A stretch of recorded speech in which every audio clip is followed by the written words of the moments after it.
স্বাধীনতা, ব্যক্তি স্বাধীনতা, এটার সবচেয়ে বড় সমর্থনকারী সংগঠনের নাম হলো গণতন্ত্র, আদর্শের নাম হলো গণতন্ত্র। এই জন্য আমরা বলি এক গণতন্ত্র মানলে আপনার আর অন্য কোনো কুফর শিরকের দরকার নেই। আপনি যদি এই গণতন্ত্রকে তারা যেইভাবে বানাইছে সেইভাবে মেনে নেন, তাহলে আপনারা ইমান ইসলাম থেকে খারিজ করার জন্য নাওয়াকিদুল ইমান 10টা খুঁজে খুঁজে বের করা লাগবে না, একটাই যথেষ্ট। কারণ সার্বভৌমত্বের মালিক কে? গণতন্ত্রকে সার্বভৌমত্বের মালিক জনগণ। এখন আপনারা বলবেন হুজুর এটা তো আমরা বলি না, কিন্তু বাবারা বলেন তো না, গত 53 বছরে যা দেখেন নাই এই 1 বছরে তা দেখছেন। বলেন কোন আমাদের আকাবিরেরা, আসলাফেরা, মুরব্বীরা যারা গণতন্ত্র করছে ওজোর হিসাবে, গণতন্ত্র করছে তাবিল করে, গণতন্ত্র করছে আর কোনো রাস্তা নাই মনে করে, গণতন্ত্র করছে গণতান্ত্রিক পদ্ধতিতে নির্বাচন করছে, এটাকে একমাত্র ক্ষমতায় যাওয়ার সিঁড়ি মনে করে আমাদের কোনো আকাবির এই বছরের আগে শেখুল হাদিস সাহেব রহমতুল্লাহ আলাই, তারপরে আমিনী সাহেব রহমতুল্লাহ আলাই, হাফিজুর রহমতুল্লাহ আলাই, মুফতি ওয়াক্কার সাহেব রহমতুল্লাহ আলাই, তারপরে নুর হোসেন কাসেমি সাহেব রহমতুল্লাহ আলাই, আল্লামা শফি সাহেব রহমতুল্লাহ আলাই, আল্লামা জুনায়েদ বাবুনগরী রহমতুল্লাহ আলাই, কেউ কি হিন্দু, বৌদ্ধ, খ্রিস্টানদের শিরকি অনুষ্ঠানের পূর্বে শুভেচ্ছা বাণী দিছে? এই যুবকেরা, পর্দার আলের মায়েরা, ভুল বুঝবেন না বাবারা, শারদীয় দুর্গা উৎসব শেখুল হাদিস সাহেব কোনোদিন দিছে? হাফিজি হুজুর কোনোদিন দিয়েছে শুভেচ্ছা? আমাদের কোনো আকাবির মন্দিরে, গির্জায়, পেগুড়ায় গিয়ে ধন্যবাদ জানাইছে? তাদের শিরিককে সমর্থন জানাইছে?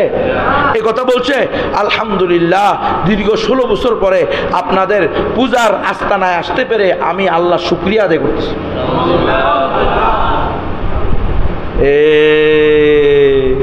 গণতন্ত্র মানতে করতে আপনি আলওয়ালা ওয়াল বারা এর সীমানা অতিক্রম করে কখন কুফর শিরিকের মধ্যে পড়ে যাবেন আপনিও বুঝতে পারবেন না। এই জন্য আমরা বলি সাদ্দে বাপ, আগ থেকে এটা থেকে দূরে থাকো। ঘরে ঘরে, চা দোকানে, হোটেলে, রাস্তায়, ঘাটে, বাজারে, মার্কেটে, মসজিদে, দোকানে, স্কুলে, কলেজে, ভার্সিটিতে, অলিতে, গলিতে, জাহাজে, প্লেনে, সব জায়গায় বলো গণতন্ত্র কুফর, গণতন্ত্র শিরিক, ইসলাম প্রতিষ্ঠা সম্ভব না। তাহলে অন্তত আমরা যা হইছি পরবর্তী প্রজন্ম বলবো না রে, মুক্তির এক পথ খেলাফত। আর না হলে আজকে তো আমরা গিয়ে দুর্গাপূজার শুভেচ্ছা জানাইতেছি, শেখুল হাদিস সাহেব গিয়ে কলিজাটা ছিঁড়ে যায় রে, বলতে কলিজাটা ছিঁড়ে যায়। ঢাকেশ্বর মন্দিরে শেখুল হাদিস সাহেব গিয়ে ধর্ম উপদেষ্টা হিন্দু নারীদের ড্যান্স দেখছে। আপনারা জানেন না? না জানলে আজকে গিয়ে খবর লইয়েন বাড়িতে, ফেসবুক, ইউটিউব, ইন্টারনেটে ক্লিক করবেন, চলে আসবেন। ধর্মমন্দির হিন্দু নারীর ড্যান্স অবলোকন, পরিদর্শন, উপভোগ, যা লেখেন। গণতন্ত্র একটা কি আলাদা ধর্ম, ইসলামের সাথে গণতন্ত্রের কোনো সম্পর্ক নেই, ইসলামের সাথে গণতন্ত্রের কোনো সম্পর্ক নেই। এই জিনিসগুলা যদি এখন না বুঝেন কিয়ামত পর্যন্ত বুঝে আসবে না। ইসলাম একটা বলে, গণতন্ত্র একটা বলে। ইসলাম বলে যে ভালো মানুষ, যে নেককার মানুষ, যে দিনদার মানুষ সেই নেতা হওয়ার যোগ্য। গণতন্ত্র বলে 10 জন বিড়িখোর, গাঁজাখোর, মদখোর এরকম যদি 10 জন লোক ভোট দিয়ে বলে যে না নেতা ওই লোক হবে, গণতন্ত্র বলে ওই লোকই নেতা। গণতন্ত্র মানে কি? জনগণ যা বলবে সেটাই কি গণতন্ত্র। গণতন্ত্র মানে কি? জনগণই সকল ক্ষমতার মালিক। গণতন্ত্র মানে কি? জনগণই সকল ক্ষমতার মালিক। আর ইসলাম বলে কি? আল্লাহ সকল ক্ষমতার মালিক। আর আল্লাহর চিঠি দ্বারা আল্লাহর কথা দ্বারা, কোরআন দ্বারা রাষ্ট্র পরিচালনা হবে। গণতন্ত্র বলে এই যে আব্রাহাম লিঙ্কন ইহুদি যার সন্তান, সেই যে গণতন্ত্র লিখে গেছে, ওই গণতন্ত্রের মাধ্যমে দেশ পরিচালনা হবে। মানুষ 10 জনকে, 10 জনের মধ্যে দেখেন এই যে ভোটাভুটি হয়, 10 জন মানুষ ভোট দেয় না, এর মধ্যে মনে করেন 9 জনই কি বিড়িখোর, গাঁজাখোর, মদখোর। 10 জন মানুষ রে মনে করেন 500 করে টাকা দিছে নেতায়, 10 জন মানুষ ওই নেতারে ভোট দিয়েছে। এখন ওই নেতা তো আরও চরিত্রহীন, নেতা কি আরও চরিত্রহীন, লম্পট, মদখোর। ওই নেতাকে ভোট দিয়ে বানাইছে, 10 জন মানুষ ভোট দিয়েছে, তার মানে সে নেতা। অথচ এখানে 2 জন মানুষ ভালো মানুষ ছিল, তারা বলছে যে না, ওর চরিত্র ভালো না, লম্পট, মদখোর, গাঁজাখোর, ওরে ভোট দিব না, ভালো মানুষের পক্ষে রায় দিছে। কিন্তু এই গণতন্ত্র ভালো মানুষকে সাপোর্ট করে নাই, সাপোর্ট করছে কারে? মদখোর। কারণ কি? কারণ হচ্ছে এই সিস্টেমটা, পদ্ধতিটা চলতেছে গণতন্ত্রের মাধ্যমে। কিসের মাধ্যমে? গণতন্ত্রের মাধ্যমে, ইসলামের মাধ্যমে সিস্টেমটা চলতেছে না। এখন কেউ যদি বলে যে হুজুর তাহলে গণতন্ত্রের মাধ্যমে আমরা ক্ষমতায় আসি, ক্ষমতায় আসার পরে যদি সংসদে একটা সিট পাই, তাহলে কিছু তো কিছু হবে, কিছু না কিছু তো হবে, আমরা হকের পথে কথা বলতে পারবো। আমি বর্তমান অবস্থা সম্পর্কে একটু ধারণা দিই। আমাদের ধর্মমন্ত্রী আছে না, আফামা খালেদ হোসেন আছে না? আচ্ছা, উনি থাকার পরেও আপনার কি মনে হয় ইসলাম বিদ্বেষী কার্যক্রম চলতেছে না?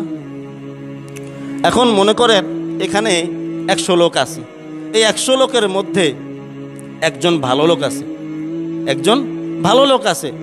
এখন 100 লোক বলতেছে যে এটাই হবে গণতন্ত্র। এটা গণতন্ত্র যেমন জনগণের মাধ্যমে যেইভাবে চলে, সংসদেও গণতন্ত্রটা ওইভাবেই চলে।